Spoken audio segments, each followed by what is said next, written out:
कहानी नीरू की है। पंजाब की नीरू की शादी दिल्ली के राहुल से होती है। दिल्ली कितना बड़ा शहर है ना, लेकिन आप लोगों का घर तो बहुत छोटा है। हमारे पंजाब में तो ये बड़े बड़े घर होते हैं कि मजा ही आ जाता है। कोई बात नहीं नीरू, मैं भी तुम्हारे लिए बहुत बड़ा मकान बनाऊंगा बहुत जल्दी।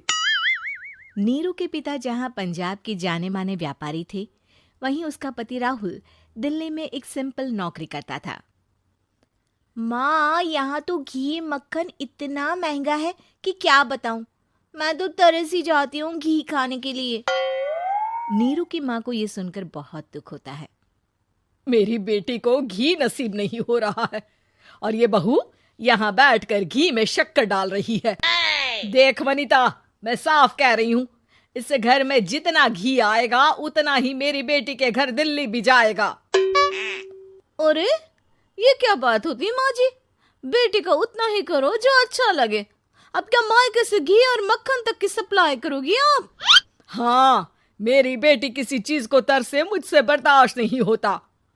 अब क्या था, नीरू के मायके में 2 किलो घी आता तो 2 किलो दिल्ली जाता नीरू के पास। एक दिन, माँ बड़ी गर्मी पड़ती है दिल्ली में। इस घर में तो एक ही एसी है और वो भी ड्राइंग रूम में। सारा परिवार एक ही कमरे में सोता है। हाँ बेटा, वो तो हर घर की कहानी है। यहाँ भी एक ही एसी है। अरे बिल इतना आता है कि क्या बोलूं। तभी वहां राकेश आ जाता है। माँ, थोड़ी देर में यहाँ कुछ प्लम्बर आएंगे मेरे कमरे में एसी लगाने। जरा ध्यान से लगवा देना ना माँ। ओए, ऐसे कैसे तेरे कमरे में एसी लगेगा? हाँ राकेश, एक बार बात तो कर लेता। अरे पापा, वो वनिता को गर्मी में नींद नहीं आती। ड्राइंग रूम में सबके साथ सोने में वो अनकंफर्टेबल है, इसलिए। अरे पूरे परिवार के साथ वहां तेरी बहन नीरू भी तो सोती है। वो नहीं हो रही क्या अनकंफर्टेबल? समझ रहा है ना? अगर एसी लगेगा तो एक दिल्ली में तेरी बहन के कमरे में भी लगेगा, तभी तू लगा सकेगा। राकेश वनिता को सारी बात बताता है।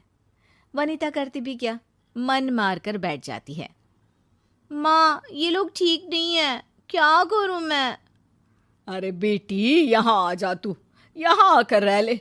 अरे छोड़ दे ऐसे पति को। कैसे छोड़ दूं माँ? समाज क्या कहेगा, लोग क्या कहेंगे? वैसे भी मेरा एक बेटा है मयंक। अरे हटा बेटा, तेरी उम्र ही क्या है, इतनी परेशान रहेगी तो काम कैसे चलेगा। खैर, बात आई गई हो जाती है। माँ को लगता है कि नीरू ठीक है, तो वहीं नीरू के मन में एक ही लाइन चल रही होती है, यहाँ आजा। माँ ने तो बोल ही दिया है कि यहाँ आजा। बस मयंक थोड़ा सा बड़ा हो जाए, इन गरीबों को छोड़कर मैं वापस माँ के पास ही चली जाऊंगी। वो इसी सोच में बाजार में चल रही थी कि मैम, आपका दुपट्टा जमीन को छू रहा है। नीरू जैसे ही उस लड़की की तरफ देखती है, देखती ही रह जाती है। हाय रे, कितना सुंदर लड़का है ये। अब क्या हुआ? मैंने कहा आपका दुपट्टा। तो खुद ही उठाकर दे दो ना। लड़का समझ जाता है कि नीरू उस पर फिदा हो चुकी है।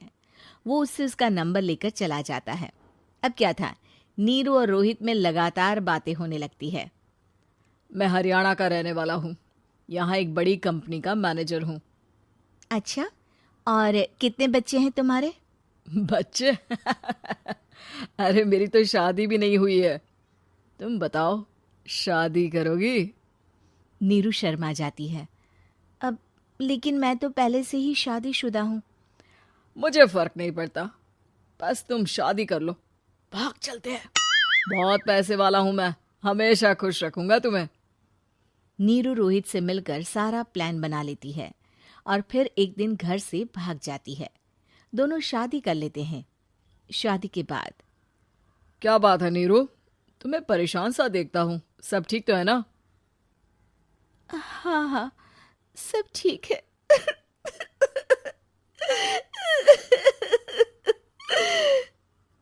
ये कहते कहते ही वो रोने लगती है। अरे क्या हो गया, रो क्यों रही हो? मैंने तुमसे एक बात छुपाई है।